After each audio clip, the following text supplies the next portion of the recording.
da da da da da da da da da da da da.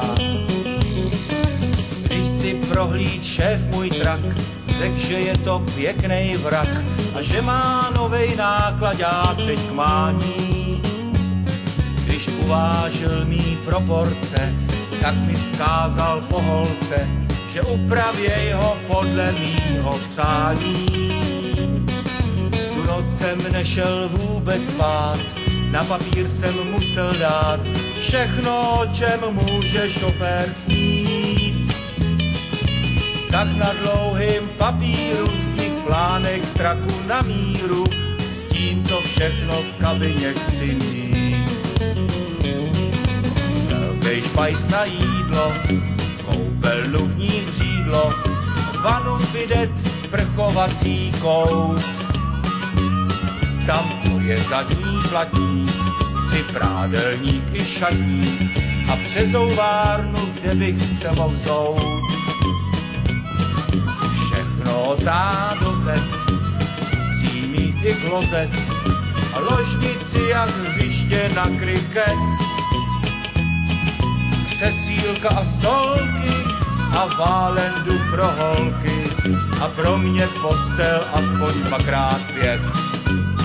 Ja da da da da da da da da da da da.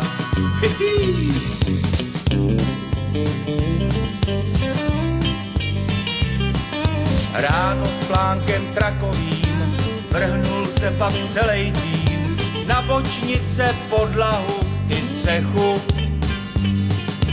Každej si svůj nástroj vzal, řezal, stříhal, piloval. Za chvíli byl nedostatek plechu. Trak už roste do výšky, do dýlky i do šířky, aby se tam vešel ten můj svět. Tak podle cáru papíru vzniká můj trak na míru, kde kdo mě ho bude závidět. Zesílili péra a prostor u šoféra zvětšili tak, abych se mohl hnout. Vestavěli dílnu a taky malou střílnu, kdyby mě chtěl někdo přepadnout. A tak ten auťák boží nemá kam dát zboží, když vyjede prvně do ulic. Dle očitých svědků má odzadu do předku jen kabinu jak hangár a nic